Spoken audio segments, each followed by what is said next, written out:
பழத்தோட்ட ஊழியங்கள், கர்த்தர் அருளின ஊழியங்கள். திராட்சை பழத்தோட்ட ஊழியங்கள், கர்த்தர் அருளின ஊழியங்கள். அவரில் இழைத்திருந்து கனி கொடுப்போம், கர்த்தர் வாய்க்க செய்வார். அவரில் இழைத்திருந்து கனி கொடுப்போம், கர்த்தர் வாய்க்க செய்வார். துதி உமக்கே, துதி உமக்கே, துதி உமக்கே என்றுமே என்றும். துதி உமக்கே, துதி உமக்கே, துதி உமக்கே என்றுமே என்றும். துதி உமக்கே என்றுமே என்றும். துதி உமக்கே என்றுமே. சிறியவனை பொழுதிலிருந்தும் எளியவனை குப்பையிலிருந்தும் எடுத்து உயர்த்தி ராஜாக்களோடும் பிரபுக்களோடும் பந்திருக்க செய்கிற அருமை ஆண்டவர் இயேசு கிறிஸ்துவின் இனிதான நாமத்தினாலே சத்தத்தை கேட்கின்ற அனைத்து தேவனுடைய பிள்ளைகளுக்கும் என்னுடைய அன்பான வாழ்த்துகளும். நீங்கள் கோடா கோடியை பெருகுவீர்களாக, உங்களுடைய பிள்ளைகள் கோடா கோடியை பெருகுவார்களாக என்று வாழ்த்துகின்றேன், ஆசீர்வதிக்கின்றேன். ரித்துக்குரியவர்களே, இந்த வாரம் சனிக்கிழமை நீங்கள் அறிந்திருக்கிறபடி 3வது சனிக்கிழமையாக இருக்கின்றபடியினாலே நமது ஊழியத்தின் தலைமையிடமாகிய நாசரேத் தேவனுடைய மாளிகையில் வைத்து நம்முடைய விடுதலை நாள் கூட்டங்கள் நடைபெறும். அந்த நாள் விழாக்கோலம் போன்றிருக்கும். நிறைய ஜனங்கள் பல பகுதியிலிருந்து வருவார்கள்.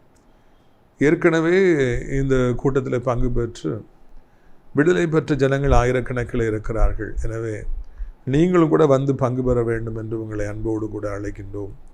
வாருங்கள், இயேசு கிறிஸ்து உங்களுக்கு இலவசமாய் தருகின்ற விடுதலையை நீங்கள் பெற்று செல்லுங்கள். அது மாத்திரமல்ல, பிரியத்துக்குரியவர்களே, கூட்டத்தின் இறுதியிலே உங்கள் அனைவருக்கும் தனித்தனியாக ஜெபிக்கப்படும். மிக சிறப்பான உணவு உங்களுக்காக அளிக்கப்படும் என்பதையும் நான் நினைவூட்டுகின்றேன்.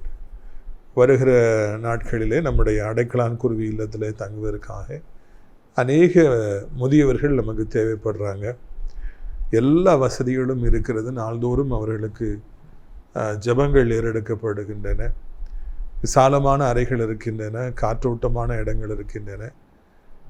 எனவே இப்படியாக உங்களுடைய பெற்றோர்களை கவனிக்க முடியாத சூழ்நிலையில் நீங்கள் இருப்பீர்கள் என்றால் தாராளமாக அவர்களை நமது அடைக்கலான் குருவி முதியோர் இல்லத்தில் கொண்டு வந்து சேர்க்கலாம். மிக குறைந்த கட்டணத்தில் எல்லா வசதிகளும் செய்து கொடுக்கப்படும். அது மாத்திரமல்ல, அங்கே தங்கியிருக்கிற பிள்ளைகளை நீங்கள் நினைத்து கொள்ளுங்கள். உங்கள் வீட்டிலே பிறந்த நாட்கள் வரும் என்றால், திருமண நாட்கள் வரும் என்றால், அங்கே தங்கியிருக்கிறவர்களுக்கு நீங்கள் சிறப்பான உணவை அளிக்கலாம் உங்கள் குடும்பத்தின் சார்பாக என்பதையும் நான் தெரிவித்துக் கொள்ள ஆசைப்படுகிறேன். அங்கே இருந்து தங்கி பணி செய்ய நமக்கு ஆட்கள் தேவைப்படுறாங்க. முக்கியமாய் சமையல் செய்ய தெரிந்தவர்கள், நர்சஸ் மற்றும் பாஸ்டர்ஸ் டெய்லி கூட்டம் நடத்துவதற்காக நமக்கு தேவைப்படுறாங்க. விரும்பியவர்கள் என்னை தொடர்பு கொள்ளலாம் என்பதை தெரிவித்துக் கொள்ள ஆசைப்படுகிறேன். நீங்கள் இதையெல்லாம் மனதில் வைத்துக் கொள்ளுங்கள். கர்த்தர் உங்களை ஆசீர்வதிப்பாராக. இந்த நாளிலே நம்முடைய பிரயோஜனத்திற்காக 1 ராஜாக்கள் 22வது அதிகாரம் 29ஆம் வசனம் முதல் 1 ராஜாக்கள் 22:29 முதல். பின்பு இஸ்ரவேலின் ராஜாவும் யூதாவின் ராஜாவுமாகிய யோசபாத்தும் கீலேயாத்தில் உள்ள ராமோத்துக்கு போனார்கள்.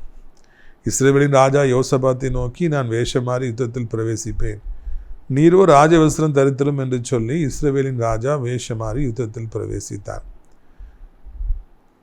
இந்த இடத்துல நாம் காண்கின்றோம், ஆகாப் ராஜாவுக்கு சீரியர்கள் மேலே யுத்தம் பண்ணி ராமோத்தை பிடிக்க வேண்டும் என்ற ஆசை இருந்தபடியினாலே அவர் யுத்தத்துக்கு போகிறார். அவர் இஸ்ரவேலின் ராஜா சீரிய நாட்டிற்குள்ளாக யுத்தத்துக்குள்ளே போகிறார். போகும்பொழுது அவர் யோசபாத் ராஜா எனப்பட்ட தேவனுடைய பிள்ளை. அவர் யூதா ராஜா. 2 நாடுகளுக்கும் இடையில் நல்ல உறவு இருந்தது. யோசபாத் ராஜா யார் கேட்டாலும் என்ன உதவியும் அவர் செய்கின்ற ஒரு மனிதன். மிக ஒரு அப்பாவி, நல்ல ஒரு தேவனுடைய பிள்ளை. உதவி செய்வது அவருடைய கூட பிறந்த குணம்.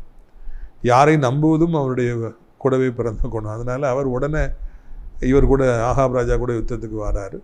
2 பேரும் சேர்ந்து அந்த சீரிய நாட்டு ராஜாவின் மீது யுத்தத்துக்கு போனார்கள் என்று நான் காண்கின்றோம். காரணம், இந்த ஆகாப் ராஜாவுடைய கணிப்பு, நான் தனிமையில் யுத்தத்துக்கு போய் ஜெயிப்பதை விட கூட யோசபாத் ராஜா வருவார் என்றால் அவரோடு கூட அப்படி இராணுவம் வரும், குதிரைகள் வரும். அப்போ நமக்கு ஜெயிப்பது அது எளிது என்று அவர் கணக்கு போட்டு அவரோடு கூட கூட்டணியை அமைத்து கொண்டு இருவரும் சேர்ந்து அங்கே யுத்தத்துக்கு போனார் என்பதுதான் இந்த முதல் பகுதியில் நான் காண்கின்ற காரியம். இந்த சின்ன சம்பவத்தின் வழியாக அநேக பாடங்களை நாம் படிக்க முடிகிறது. முதலாவது, யோசபாத் ராஜா மிகவும் நல்லவர், ஆனால் அவர் ஏமாளியாக அவர் இருந்தார். எல்லாரையும் நம்புறவராக இருந்தார். கேட்டதெல்லாம் உடனே ஏசுன்னு சொல்லி சொன்னார். அது அவருக்கு பின்னால் ஆபத்தை கொண்டு வந்தது என்று நாம் காண்கிறோம். நாம் நல்லவர்களாக இருக்கிறோம். இந்த யோசபாத் ராஜா மாதிரி தான் நானும் அநேக நேரங்களில் இருக்கிறேன். ஆனால் அந்த சரித்திரத்தை நாம் வாசிக்கிற பொழுது அப்படிப்பட்ட மனிதர்கள் எல்லாம் ஏமாற்றப்பட்டார்கள். யோசபாத் ராஜாவை போல யாரையும் எளிதில் நம்புகிறவர்கள் உடனே ஏமாற்றப்படுறாங்க. எத்தனையோ வாலிப பிள்ளைகள் முன்பின் தெரியாதவர்களை இன்றைக்கு ஃபேஸ்புக், இன்ஸ்டாகிராம், வாட்ஸ்அப் மூலமாக தொடர்பு கொண்டு பழகி நம்பி அவர்கள் ஏமாந்து போவதை காண்கிறோம்.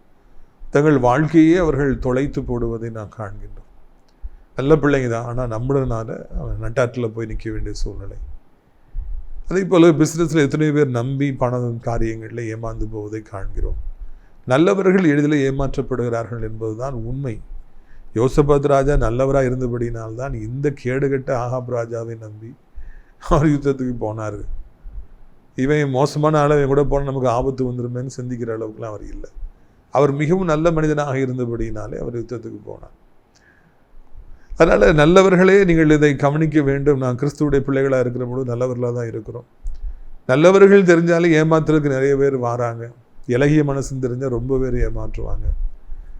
அதுதான் இந்த உலகம். இந்த உலகத்தில் கர்த்தர் தான் நம்மை பாதுகாக்க முடியும்.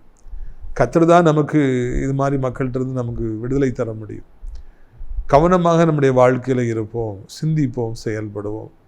இரண்டாவதாக இங்கே ஆகாப் ராஜாவை பார்க்குறோம். தனியாக போனால் நமக்கு வெற்றி கிடைக்காது. ஒரு பெரிய டீமை கூப்பிட்டு போனால், இந்த யோசபாத் ராஜாவை கூப்பிட்டு போனால், அவருடைய சப்போர்ட் நமக்கு இருந்துச்சுன்னா நம்ம வெற்றி பெற்று விடலாம் என்று அவர் தப்பு கணக்கு போடுவதை காண்கிறோம். இன்றைக்கு அரசியல் களத்தில் கூட கூட்டணி இருந்தால் வெற்றி பெற்று விடலாம் என்று நிறைய பேர் கணக்கு போடுவதை பார்க்கிறோம். இத்தனை பெர்சன்டேஜ் ஓட்டு நம்ம கட்சிக்கு, அந்த கட்சிக்கு இத்தனை பெர்சன்டேஜ், அந்த கட்சிக்கு இத்தனை பெர்சன்டேஜ், அப்போ எல்லாம் சேர்த்தா நம்ம வெற்றி பெற்று விடலாம். நிறைய பேர் இதுபோல் தவறான கணக்குகளை தங்களுடைய வாழ்க்கையிலே போடுறாங்க. ஆண்டவர் தான் வெற்றி தோல்வியை தீர்மானிப்பாரே தவிர இந்த மாதிரியான கணக்குகள் அவங்க நம்ம கூட இருந்தால், இவங்க நம்ம கூட இருந்தால் நமக்கு வெற்றி கிடைத்து விடும் என்று நினைப்பதற்கு எதுவுமே இல்லை. கர்த்தர் தான் முடிவு பண்ணுறார். வெற்றி தோல்வி என்பது யாருக்கு என்பதை ஆண்டவர் தான் முடிவு செய்கிறார். இதில் மனிதர்கள் போடுற கணக்குகள், சிந்தனைகள், திட்டங்கள் எல்லாம் பொய்த்து போவதாக எப்பொழுதும் இருக்கின்றன என்று இந்த இடத்தில் காண்கிறோம். யோசபாத் ராஜாவுடைய இராணுவம் இந்த ஆகாப் ராஜாவுடைய உயிரை காப்பாற்ற முடிந்தது என்றால் நிச்சயமாக இல்லவே இல்லை. ஆண்டவர் என்ன நினைத்தாரோ அதுதான் பிற்பாடு நடந்தது. யோசபாத் ராஜாவை கூட்டிகிட்டு போனதுனால, அவருடைய மிலிட்ரி வந்ததுனால இவருக்கு எந்த பிரயோஜனமும் ஏற்படவே இல்லை. நம்முடைய வாழ்க்கையிலும் நம்ம நிறைய பெரிய மனிதர்களுடைய துணை நமக்கு இருந்தால், அரசியல்வாதிகளுடைய துணை இருந்தால், ரவுடிகளுடைய துணை இருந்தால், இல்லைன்னா பெரிய பலவான்களுடைய துணை இருந்தால், இல்லைன்னா அந்த நம்ம படிக்கிற இடத்துல, வேலை பார்க்குற இடத்துல மேனேஜருடைய துணை இருந்தால், அவங்களுடைய சப்போர்ட் இருந்தால் நம்ம அதை சாதிச்சிடலாம், இதை சாதிச்சிடலான்னு சொல்லி நிறைய நேரங்களில் தவறாக நினைக்கிறோம். நாசியிலே சுவாசமுள்ள மனிதனை நம்புவதை பார்க்கிலும் கர்த்தர் மேல் பற்றுதலாக இருப்பது நலம். பிரபுக்கள் மேலே பற்றுதலாக இருப்பதை விட கர்த்தர் மேலே பற்றுதலாக இருப்பது நலம். மனிதர்களால் ஒரு பிரயோஜனமும் இல்லை. இவர்கள் நம் பக்கத்தில் வந்தால், அவர்கள் நம் பக்கத்தில் வந்தால் நமக்கு எந்த மாற்றமும் வரப்போவதில்லை. இதை முதலாவது நீங்கள் படித்துக் கொள்ளுங்கள். ஆண்டவர் நம் பக்கத்தில் இருந்தால்தான் வெற்றி. ஆண்டவர் நம்முடைய கரத்தை பிடித்திருந்தால்தான் வெற்றி. ஆண்டவர் நம்ம கூட வந்தால்தான் வெற்றி. இயேசு நம்முடைய வல்லப்பக்கத்தில் இருந்தால் தான் நமக்கு வெற்றி. அவர் நமக்காக யுத்தங்களை செய்தால்தான் வெற்றி. அன்றி நமக்கு வேறு எந்த விதத்திலும் வெற்றி கிட்டவே கிட்டாது. இந்த மனுஷனை ஃப்ரெண்டாக வச்சுக்கலாமா, அந்த மனுஷன் கூட ஃப்ரெண்ட்ஷிப்பாக இருக்கலாமா, அவங்க கூட கூட்டணி அமைக்கலாமா, இவங்க கூட கூட்டணி அமைக்கலாம்னு நினைக்காதீங்க.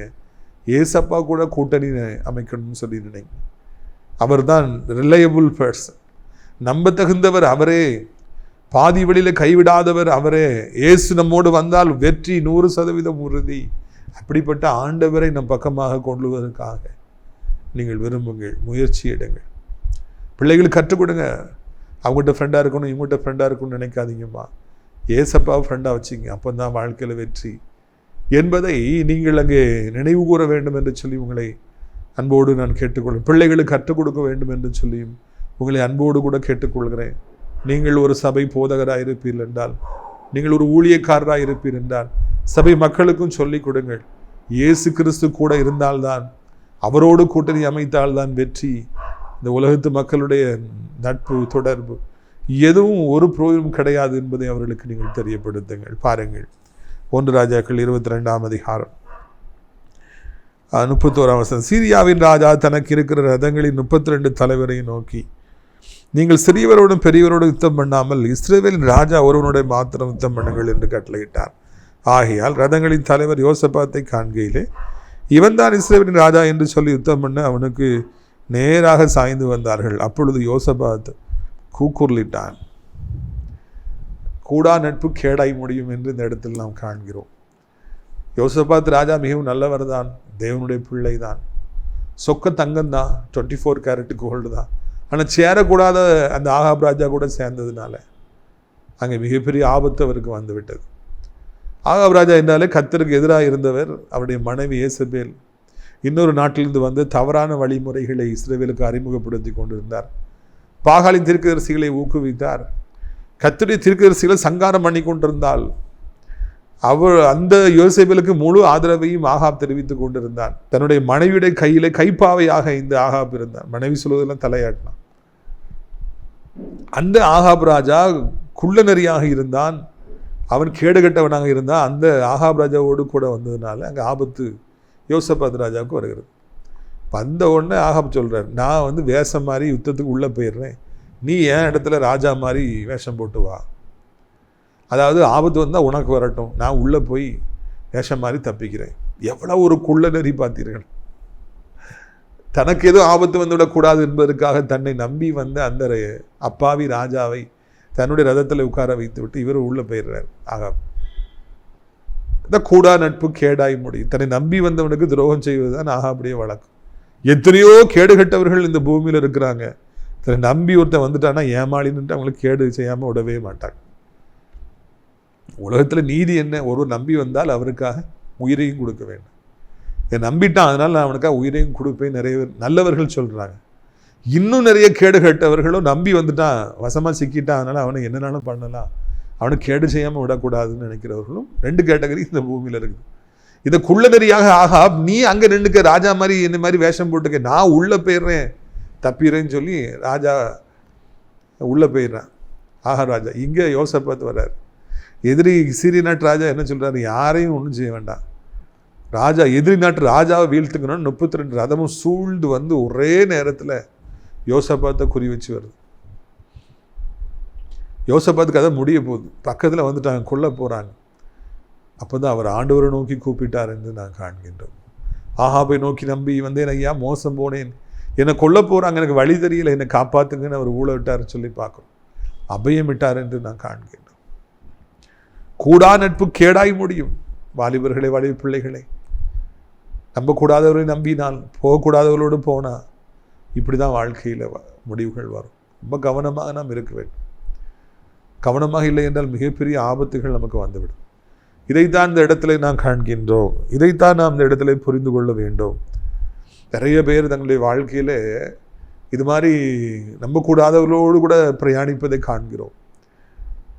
கேடுகட்டவர்களோடு கூட வாழ்க்கையில் உட்கார்ந்து மணிக்கணக்காக பேசி கொண்டிருப்பதை பார்க்கிறோம். விவரமானவங்க, அவங்களை நேசிக்கிறவங்க அவங்ககிட்ட பேசாதீங்க, பழகாதீங்க, அந்த வீட்டுக்கு போகாதீங்க, இல்லைன்னா அந்த இடத்துல போய் நிற்காதீங்க, அவங்கள்ட்ட பேசாதீங்கன்னா காது கொடுத்து கேட்பதே கிடையாது. அவங்க அங்கேயே தான் இருப்பாங்க. அவங்க கூட எளிதில் நம்பி அவங்க கூட இருக்கிறதுனால ஒரு நாள் தனக்கு எவ்வளோ பெரிய ஆபத்து வருங்கிறத அவங்க சிந்திக்கிறது இல்லை. ஆபத்து வந்துருச்சு. இப்போ ஆகாப் ராஜா கூட்டா ஆகாராஜா எங்கே இருக்கானே தெரியல. அப்போ தான் யோசபாத் ராஜாவுக்கு புத்தி வந்தவுடனே இறைவனை கூப்பிட்டார், அபயமிட்டார் என்று காண்கின்றோம். ஒருவேளை நீங்களும் கூட இன்றைக்கு இந்த யோசபாத் ராஜாவை போல நம்பக்கூடாதுல நம்பி சிக்கி உயிர் போகிற அளவிற்கு நீங்கள் தவித்து கொண்டிருப்பீர்கள் என்றால், ஒரு அப்பீல் பண்ணுறதுக்கு ஒரு இடம் இருக்குது, ஒரு கோர்ட் இருக்குது. அதுதான் ஆண்டவர். ஆண்டவர்கிட்ட போய் நீங்கள் அபயப்படுங்க. அப்பா, நம்பக்கூடாது நம்பி நான் மோசம் போனேன், சிக்கிட்டேன், என்னை காப்பாற்றுங்கப்பா. யோசபாத் ராஜா அபயம் விடுறாரு. உடனே பாருங்கள் என்ன நடக்குது பாருங்கள். 1 ராஜாக்கள் 22 33 இவன் இஸ்ரவேலின் ராஜா அல்ல என்று ரதங்களின் தலைவர் கண்டு அவனை விட்டு விலகி போனார்கள். உடனே அவங்க கண்டுபிடிச்சிடாங்க, இது இஸ்ரவேல் ராஜா கிடையாது, வேண்டாம் வேண்டாம் வாங்கன்னு சொல்லிட்டு 32 பேரும் ஒருமனப்பட்டு யோசபாத்தை விட்டு விட்டு அவங்க போனாங்க. ஆண்டவர் இந்த நேரத்தில் அவருடைய கண்ணை திறந்து இது ஆகாபல்ல என்று சொல்லி காண்பித்து யோசபாத் ராஜாவுக்கு வர இருந்த மிகப்பெரிய ஆபத்திலிருந்து அவரை காப்பாற்றி அந்த யுத்தத்திலிருந்து வெளியே கொண்டு போனார் என்று நாம் காண்கின்றோம். பிரியத்துக்குரியவர்களே, எவ்வளோ உண்மை பார்த்தீர்களா?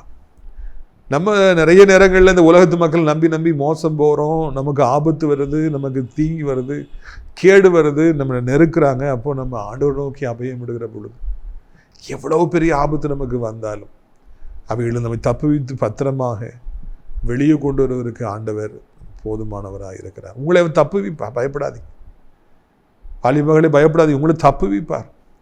அவருக்கு உங்களை தப்புவிப்பது அற்பமான காரியம். எத்தனை அம்புகள், 32 அம்புகள் ரதங்கள் சூழ்ந்தாலும் உங்களை நோக்கி குறி வைத்தாலும் அவைகள் எல்லாத்தையும் வேறு பக்கமாக விளக்குவார். உங்களை அவர் காப்பாற்றுவார். நம்முடைய ஆண்டவர் இந்த நாளிலே ஒரு முக்கியமான காரியத்தை பார்க்கணும். அவர் அபயம் விட்டோன்னு பரலோகத்தில் இருக்கிற ஆண்டவருக்கு அந்த யோசபாத்திலே குரல் கேட்குது, என் மகனுக்கு ஏதோ ஒரு ஆபத்து என்று உடனடியாக மேலிருந்து பார்த்து அந்த ரதங்களில் இருக்கிற வில் வீரர்களுடைய கண்களை திறந்து வேறு பக்கமாக கொண்டு போயிடுறார். எப்பொழுது கூப்பிட்டாலும், ஆபத்தில் கூப்பிட்டாலும் ஆண்டவருக்கு கேட்கும். நீங்கள் வாழ்க்கையில் எவ்வளவு பெரிய ஆபத்து வந்தாலும், எந்த நேரத்திலே வந்தாலும் அது ஆண்டவருக்கு கேட்கும் என்பதை மறந்து விடாதீர்கள். எவ்வளவு பெரிய வியாதி வந்தாலும், சண்டே நைட்டு போனோன்னா ஹாஸ்பிட்டலில் யாரும் இருக்க மாட்டாங்க, டாக்டர்ஸ் பாவம் ஓய்வு எடுத்துகிட்டு இருப்பாங்க, ரொம்ப கஷ்டம். திங்கக்கிழமை காலைல 10 மணிக்கு போனால் ஃப்ரெஷ்ஷாக இருப்பாங்க. ஆனால் வியாதியும் ஆபத்தும் விபத்தும் அப்படி சொல்லி வச்சு வர்றதில்லைங்க, அது எப்போனாலும் வரலாம். ஆனால் ஆண்டவர் இயேசு ஞாயிற்றுக்கிழமை இரவுங்கனால நான் வரமாட்டேன், நைட்டு 2 மணி ஆயிற்று என்னை கூப்பிடாத, காலையில் இப்போ தான் நான் முடிச்சிருக்கேன் என்னை கூப்பிட, அப்படிலாம் சொல்ல மாட்டார். நீங்கள் எந்த நேரத்தில் கூப்பிட்டாலும் சரி, என்ன ஆபத்து என்று சொல்லி சொன்னாலும் சரி, உங்களுக்கு உதவியாக ஒருவரும் இல்லாவிட்டாலும் சரி, ஆண்டவர் நிச்சயமாக உங்களுக்கு பதிலளிப்பார் என்பதுதான் இந்த நாளிலே நான் காண்கின்ற காரியம். இந்த நாளிலே ஆண்டவர் நம்மிடத்தில் பேசுகின்ற காரியம். கர்த்தர் நிச்சயமாக உங்களை தப்புவிப்பார். கர்த்தர் நிச்சயமாக உங்களுக்கு ஒரு உதவி செய்வார். எந்த நேரத்தினாலும் நீங்கள் கூப்பிடுங்க, நைட்டு 2 மணி, காலைல 3 மணி, 5 மணி கூப்பிடுங்க, உடனே அவர் பார்ப்பார். யாரும் இல்லாத இடத்துல இருந்து கூப்பிடுங்க, ஆண்டவருக்கு காது கேட்கும். அவர் உங்களை தப்புவிக்கிற ஒரு நல்ல தெய்வமாக இருப்பார் என்பதை உங்களுக்கு நான் நினைவூட்டும்படியாக விரும்புகிறேன். யோசபாத் ராஜாவை ஆண்டு தப்புவித்தார். அவர் செஞ்சது தப்பு தான், ஆகாபு நம்மளது தப்பு தான், யுத்தத்துக்கு வந்து தப்பு தான், எல்லாம் தப்பு தான். ஆனால் அவர் அழிந்து போக ஆண்டவர் அனுமதிக்கவில்லை. நீங்களும் அழிந்து போக ஆண்டவர் அனுமதிக்க மாட்டார், உங்களை தப்புவிப்பார். பாருங்கள், 1 ராஜாக்கள் 22ஆம் அதிகாரம் 34ஆம் வசனம். ஒருவன் நினையாமல் வில்லை நானேற்றி எய்தான், அது இஸ்ரவேலின் ராஜாவுடைய கவசத்தின் சந்துகளுக்குள்ளே பட்டது. அப்பொழுது அவன் தன் சாரதியை பார்த்து, நீ திருப்பி என்னை இராணுவத்துக்கு அப்பாலே கொண்டு போ, எனக்கு காயம்பட்டது என்றான். ஆனால் ஆண்டவருடைய செயலை பார்த்தீங்களா? யாரை குறி வைக்கிறாங்க? யோசபாத் ராஜாவை குறி வைக்கிறாங்க, ஆகாபு நினச்சிட்டு. அவருக்கு ஒரு ஆபத்து விடாமல் பத்திரமா அன்று காப்பாற்றி கொண்டு வந்துடுறார். அப்போ இந்த வில் வீரல் 32 பேரில் ஒருத்தர் ஷே இப்படி தப்பிட்டானேன்னு சொல்லி சும்மா குருட்டாம் பேக்கில் ஒரு வில்லை விடுறார். அது கரெக்டாக ஆகாப் ராஜா எங்கேயோ ஒளிஞ்சிருக்கார். அவரை நோக்கி வந்து கவசம் போட்டிருக்காரு, இடையில கொஞ்சம் கொஞ்சம் கேப் இருக்குது, கரெக்டாக அந்த கேப்பில் போய் நெஞ்சிலையா குத்தி விடுகிறது. வில்லு பட்டுறது, இருக்கிற துப்பாக்கி வச்சு சுடுற மாதிரி பட்டவுடனே அவர் சொல்கிறாரு தான் சாரதிக்கிட்ட, சேர் டிரைவர்கிட்ட, எனக்கு காயம்பட்டுச்சு, உடனே என்னை இங்கேருந்து வெளியே கொண்டு போய் ட்ரீட்மெண்ட் கொடுக்கணும், நான் காயம்பட்டேன் என்று அவர் அங்கே சொல்லுகிறார்.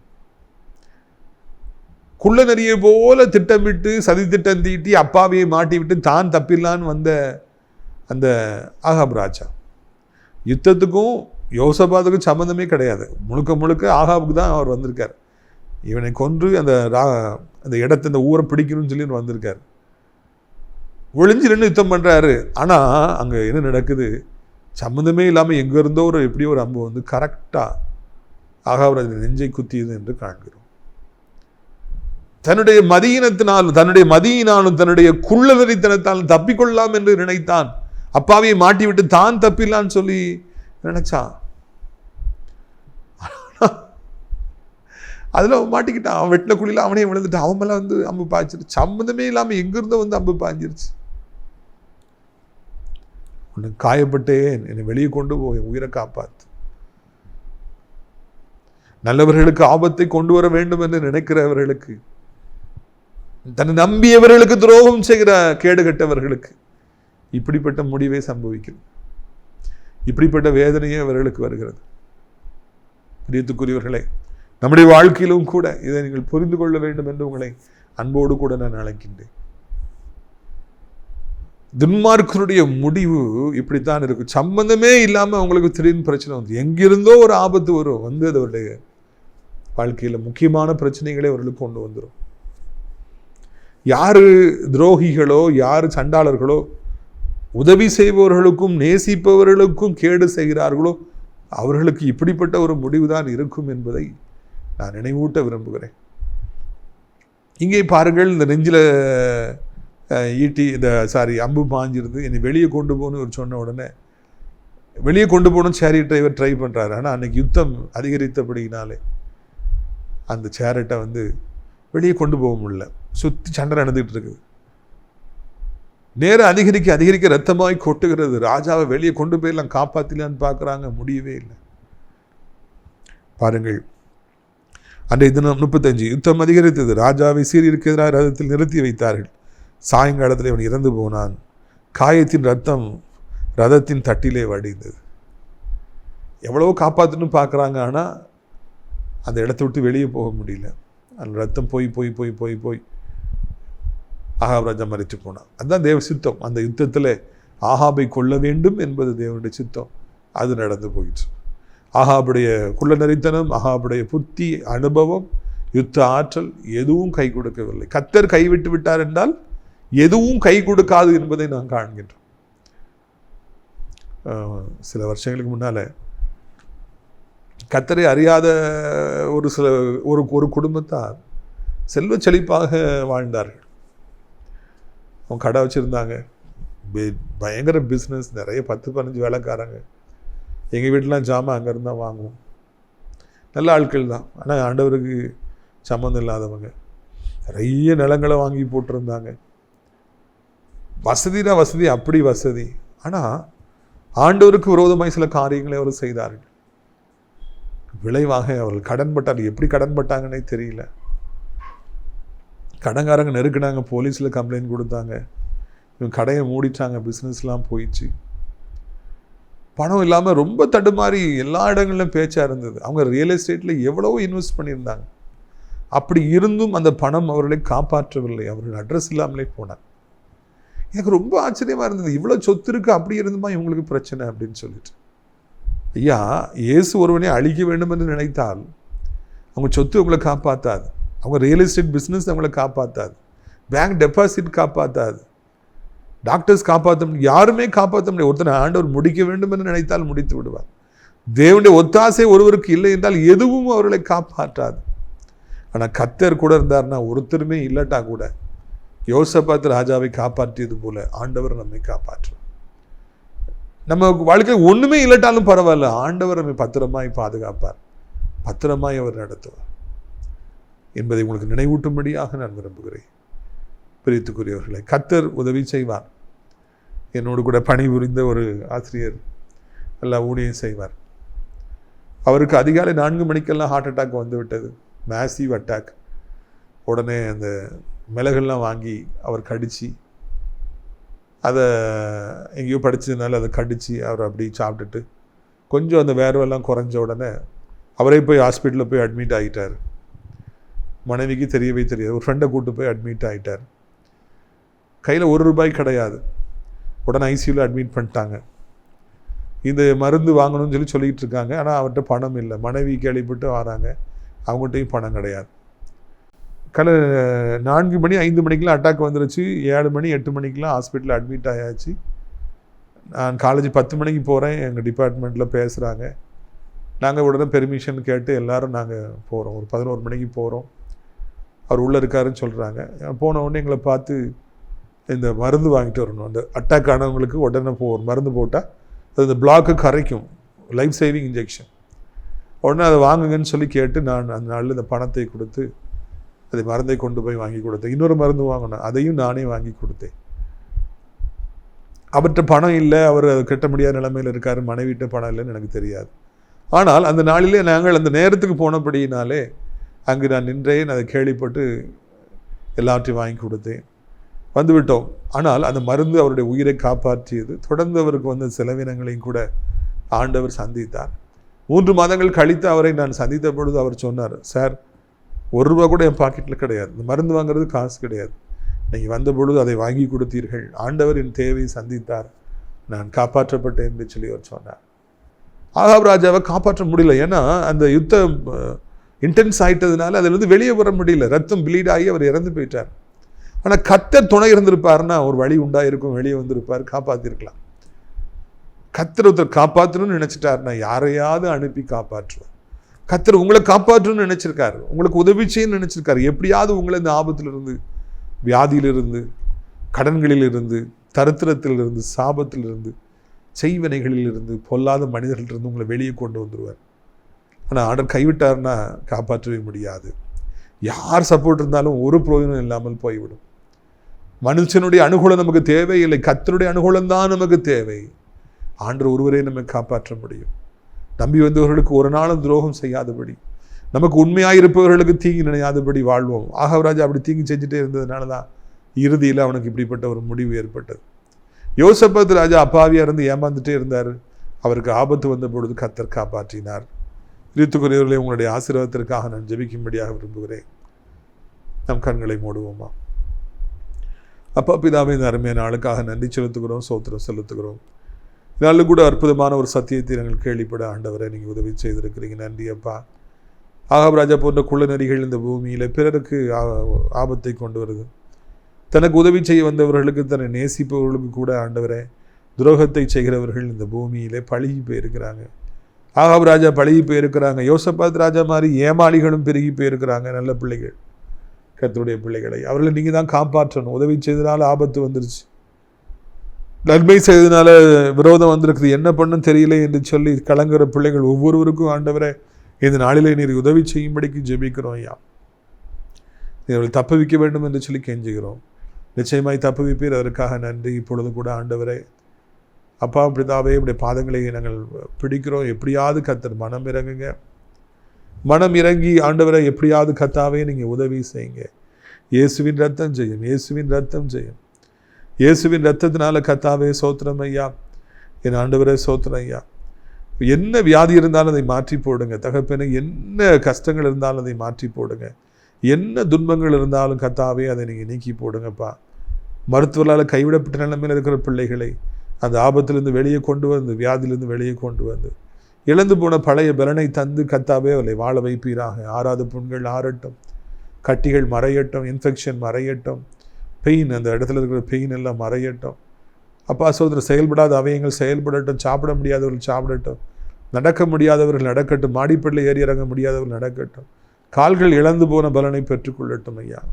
உன் காலை தள்ளாட விட்டார், உன்னை காக்கிறவர் உறங்கார் என்று சொன்ன கர்த்தர் அதன்படியே செய்யுங்க, அப்படியே காப்பாற்றுங்க என்று சொல்லி கெஞ்சுகிறோம் ஐயா.